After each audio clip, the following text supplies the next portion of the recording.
Hey everybody, Taylor Lyles with the Greenville Home Builders Association, and this is the Think Big podcast.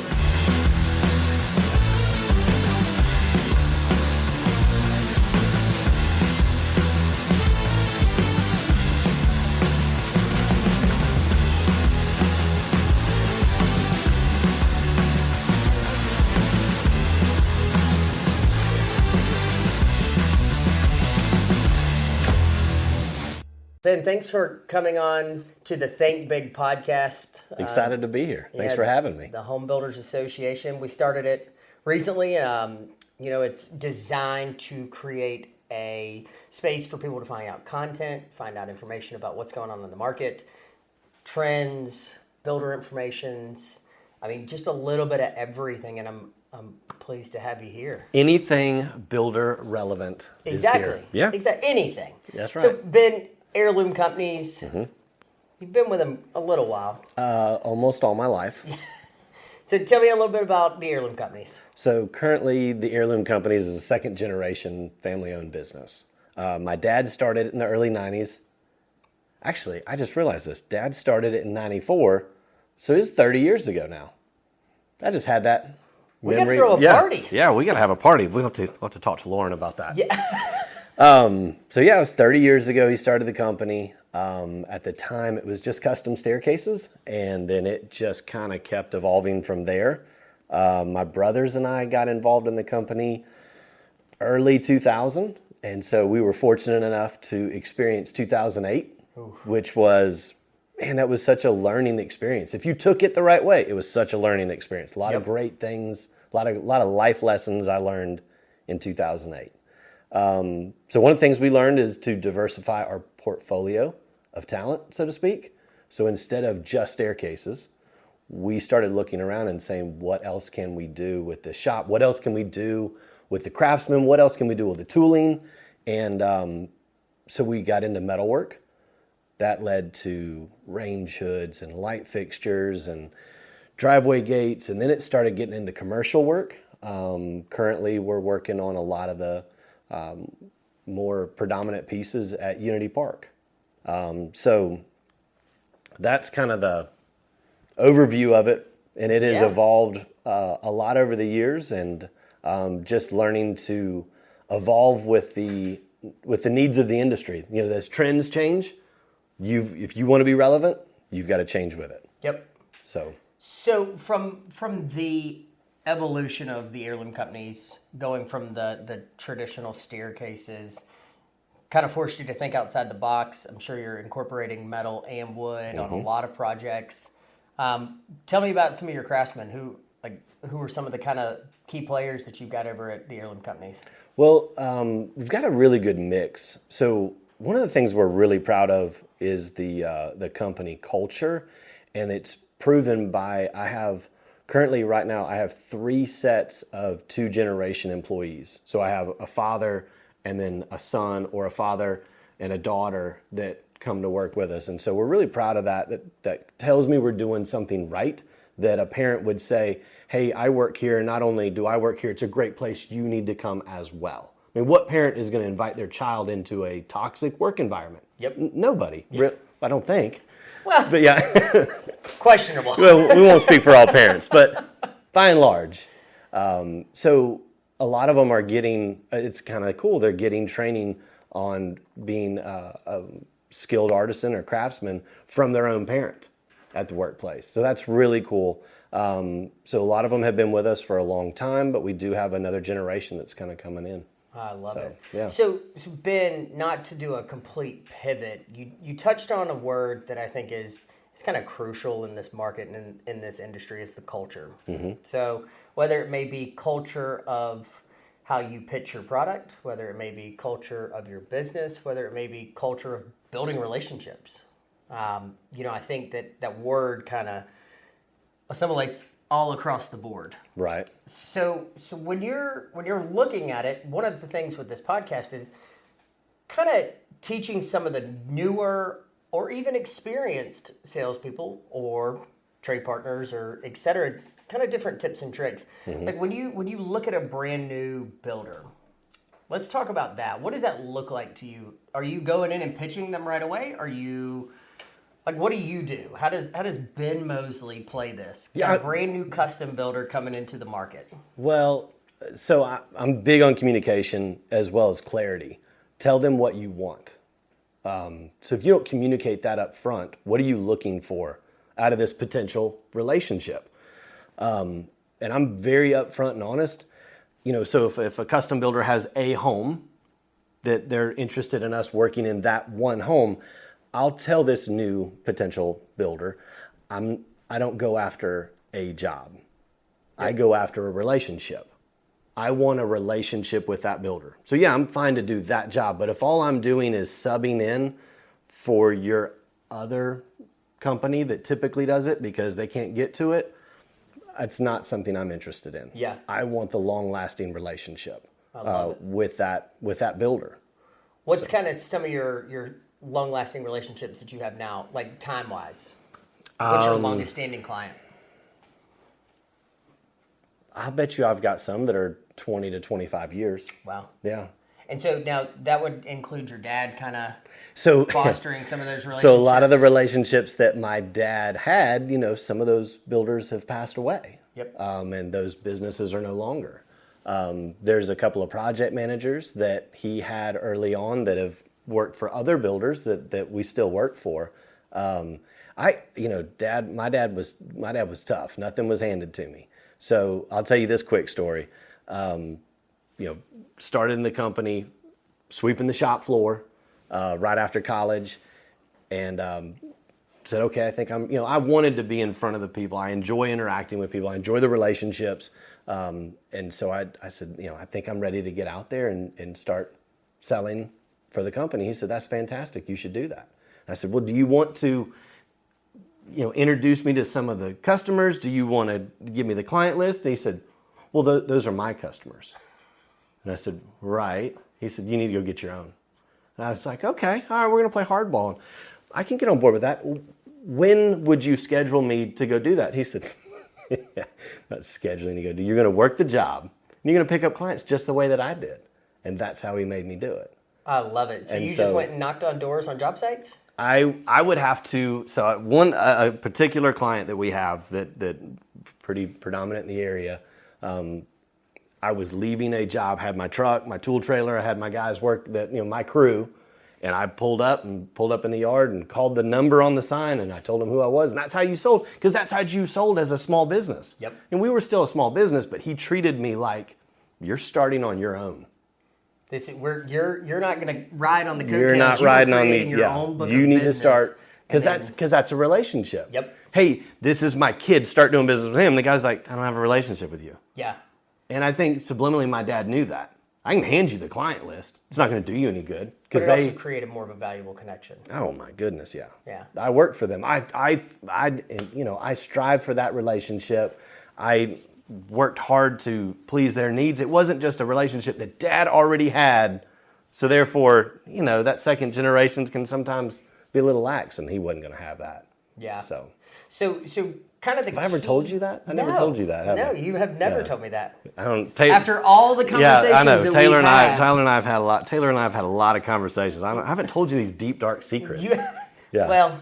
Yeah. Maybe a couple. Yeah. Okay. We can't talk about those. We're not putting them out on Think Big. Appreciate that. So one of the key things with the HBA of Greenville, as we've said for years, the association stands on 3 pillars: education, network, and advocacy. The networking piece, we truly feel is kind of the gold mine of the organization, where advocacy is always going to be that massive pillar, the true cornerstone of the organization. Putting trade partners, let's talk about how valuable the association is from that standpoint. Being able to put trade partners, skilled trade partners, in front of those builders in a networking setting. Well, and it's not just putting them in front of the builders, but trades work together. So, yeah. I mean, yes, the trades love being in front of the builders, hands down. And so being able to have a platform that we can come to, events to go to be able to build the relationship. I mean, that's what we're talking about. I don't know how else you're going to do that in a non-work setting. That's when guards are let down. Because let's be honest, on the job site, builders keeping a schedule, clients coming in, they are not looking to get to know me on a personal level in that venue. Yep. So yeah, after hours, that's when the guards come down. We're able to get to know each other a little bit better establish those relationships, and that's how you have those long-lasting 20-year clients. Yeah. I think the hardest part in the association is we host all of these events, right? So we've got 65 plus events throughout the year. I mean, there's something constantly going on. I think between Jenna and Karen, they see my brain start working, and I'm like, we could do this event, and they're like, no, we're not doing that. Not doing another one. So I think with 30 plus of those events, you see different tactics. You see people going after a trade partner, a builder, a supplier. You see these conversations, and you're sitting there going, build the relationship first. They didn't come to get pitched by 10 different people at this event. Right. They build that relationship, create a meaningful connection, find out about their first name and their last name, not just their company name. Find out about if they're married, if they've got kids, what they like to do, what their hobbies are. Like, figure that stuff out, because you're creating more of a connection, and it's not something that if you do something wrong, it's not them throwing you away right away. Right. Because you have zero relationship with them. One of the things you've got to show a potential client in this industry is consistency. So at that event, when you are getting to know that potential client and you're figuring out their kids' names and what sport they like or what's their favorite team, that's all well and great.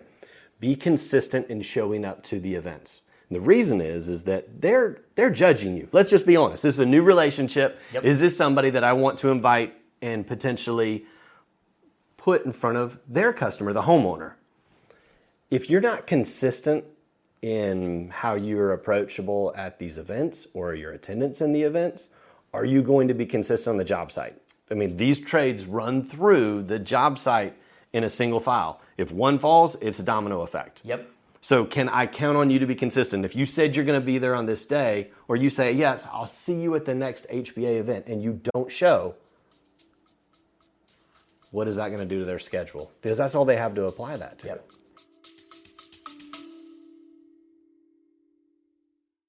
Let's get real for a second. Are you dumping money into marketing but barely seeing any results? Go Digital can help. Using their marketing matrix, they zero in on your target audience and engage them where it matters the most. Go Digital acts as your full-service marketing team, saving you the hassle and cost of building an entire in-house team or trusting random gurus you found on the internet. It is also important to note that they don't just serve home service businesses. They own one. They've been in your shoes. They know what works because they've lived it. Wondering why I know so much about them? It's because I've been a client for them over a year, and I couldn't be happier with the results. So if you're ready to start winning more leads for less, hit the link in the show notes and schedule a free 20-minute consultation today. They're looking at your, I don't want to use the word self-worth, but they're looking at your how you upkeep and maintain your persona, I guess is the best way to say it. Yeah. Because, I mean, Uncle Dave talks about persona Uncle Dave all the time. But I think that's crucial. But I think that the association truly has that opportunity to be that vessel. You know, where the HBA is not the make or break your business. And it never will be. Now, if we lose some stuff on policy side, we might break a lot of business. I may lose my job, but I'm not saying make or break, but I tell you what, the HBA has been a huge success factor for me to be able to have the platform to get to know the builders, to meet more builders, the Bridge Awards to be able to show off your work. So I can appreciate what you're saying, which is kind of humble. The HBA is not make or break for your business, but it definitely has launched us. I love it. Now, who got into the association first?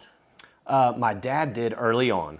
And then that, so I told some tough stories on my dad. Dad, he's a great guy. And he was the one that said, you need to get involved with the Home Builders Association. He said, these are good people. This is where you need to get to know everybody. And so he encouraged it from early on. I love it. So, yeah. That's fantastic. We need to figure out how many years the Heirloom Companies, maybe how many renditions of the logo Yeah. there have been. I from remember... the Home and Garden Show logo to what it's become now.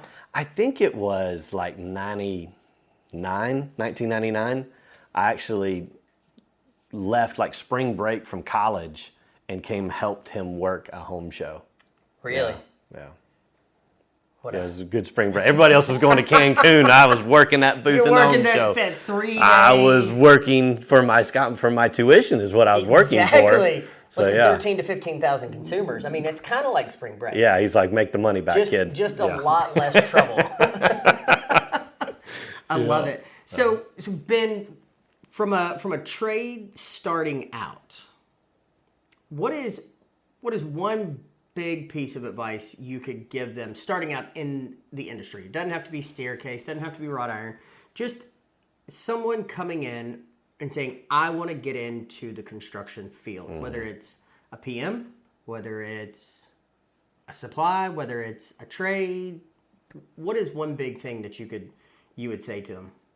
Well, I think a lot of people are going to say, I want to be able to do my trade better than anybody else. So they're going to talk about quality, and that's very important. But that's almost like that's a no-brainer. You better be good. Yeah, correct. So I'm going to go back to consistency. So I've got a project manager that was actually a customer of my dad's, and he's a customer of mine today. And he told me one time, he said, you know what my favorite thing about working with Heirloom is? And I was so excited for this because I'm like, I didn't ask for this. I didn't draw this out of you. I'm like, what is it? And I'm thinking it's going to be our quality. It's going to be our creativity. And he said, because when you say you're going to be on the job, you're there. And at first, I was so disappointed with that answer.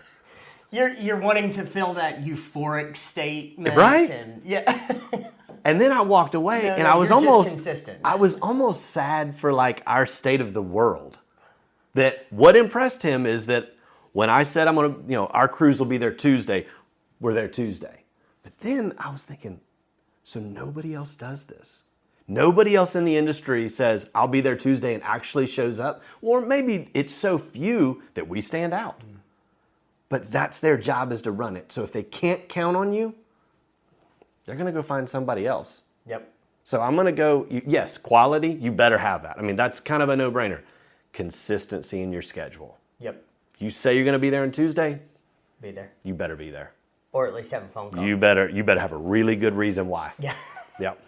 I think that one of the biggest things that we're seeing, kind of a huge frustrating point, is just somebody picking up the phone and calling. Consumers, we get phone calls from consumers constantly. Yeah. And one of the biggest things is I can't get anybody to call me back. Mm-hmm. I can't get, this person said that they were going to come on this day, and then they called, and then they moved it. Well, then they didn't come the second time. But then it was a no call, no show. You just pick up the phone. Right. I'm guilty of it, and I try to get back to people as fast as I possibly can, but almost 1,000 members, it makes your life a little more difficult. So, but we'll go ahead. But pick up the phone. Yeah. Make that phone call. That to me is kind of where I see one big place of improvement for our trades right now.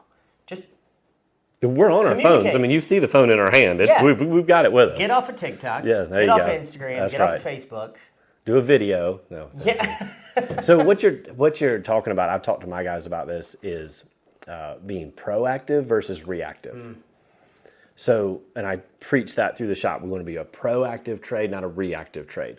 A proactive trade, well, let me back up. A reactive trade, let's talk about that side. That's the bad side in my mind.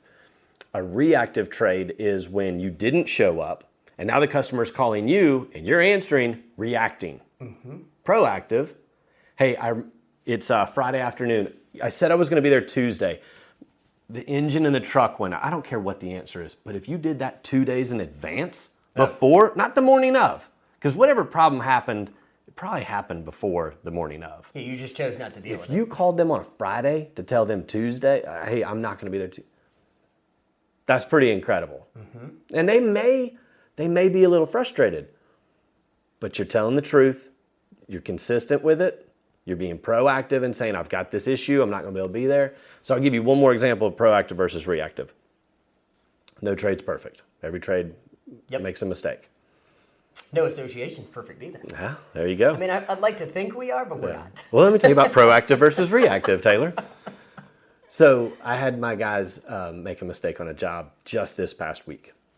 They came back to the shop. They had pictures of the mistake they made, showed it to me, said, hey, we talked about proactive versus reactive. I just want to tell you this mistake happened. I wasn't really sure how to deal with it in the field. I didn't have the right stuff to correct it. So I need to go back tomorrow. So we made that phone call to that client that night. They hadn't even seen it yet. They hadn't even seen the issue yet. Yep. So we're being proactive and telling them about that before they even saw it. They, oh, well, thanks for telling us. We were going to stop by later tonight, which they always do. Then they would have, okay, so let's just pretend we didn't make that phone call. They go to the job. They see this thing that's not right.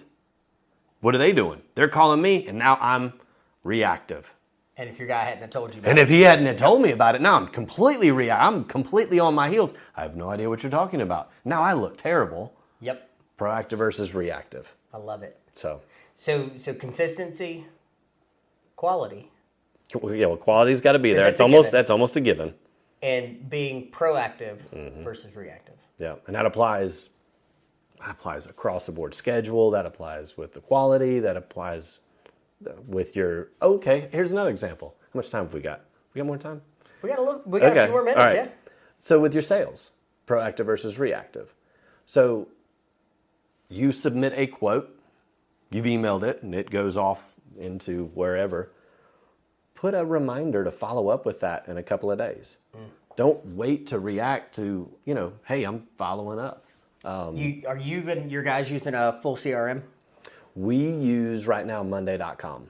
Okay. Have you ever used that? So, no, I've heard of it, but I've never used it. It's so my wife's an accountant. She says it is an Excel spreadsheet based program just on steroids.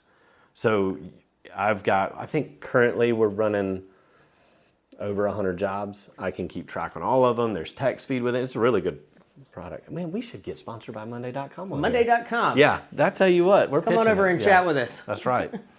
So tell us all about your product. Did I hear you correctly? Over 100 jobs? Yeah. No, we've got a lot of jobs going. But, our jobs, a builder will have, I don't know how many houses, but we've just got a little scope within that house. So yeah. Our takes a little bit more fuel to feed. A little scope. Yep. Grand staircases. Well, yeah. Custom fences. Yeah. A little bit of everything. That's right. But you also, so part of your business is also custom light fixtures. It is. Yep. So we talked about metalwork. We talked about stairs. We talked about gates. We didn't talk about lights. We didn't talk about light fixtures. Because when I did the tour, you got some craftsmen in there. We do. We have guys that can do some things that I've not seen a lot of people do in the world. And we've traveled a good bit to other shops throughout the country, outside of the country to tour other facilities. We've got some very unique individuals in our shop. I love it. So you got to keep it. We do. Keep it to that culture and keep growing. Yeah. All right. So Ben, on each podcast, we like to wrap up the podcast with one big question. How do you think big in your organization? That's a good question. Okay, so at Heirloom, the way that I think big, I tell a lot of stories, so I'm going to tell one more story. So years ago, when the metal started becoming more popular, there was a competitor that said that he wasn't going to get into the metal railing, that he was going to wait for the wood balusters to come back into style, that he wasn't going to invest in it. Well, we decided, obviously, to invest in all metal. So he's no longer in business. He went out of business. So I think the way that I want to think big is making sure that I'm embracing whatever trends are coming. We're currently in a little bit more of a modern, so we do a lot of glass. Glass wasn't something that we did 20 years ago. Had I decided we're not going to touch glass, we may not be at this table right now. Yep. So I think I want to think big by continuing to embrace the different trends that come into our industry. I love it. Well, perfect. Well, Ben, thank you. Yeah, this has absolutely. been incredible. I hope everybody listening and watching gets the golden nuggets that you've dropped. Consistency, quality, and proactive. And we look forward to having you join us on the next episode of Think Big Podcast. Thanks for listening to the Think Big Podcast. If you can do me two big favors, if you can subscribe to the podcast to continue getting updates whenever new podcasts drop, and also if you can scroll to the bottom of the page and just give this podcast a review. We want to continue pushing it out to more people, sharing what we're talking about, and educating more people in the building industry. I would also like to say a huge thank you to two of our sponsors, All About Flooring and Go Digital. If you're interested in sponsoring the Think Big podcast for 2025, be sure to reach out to the HBA of Greenville today. Thanks.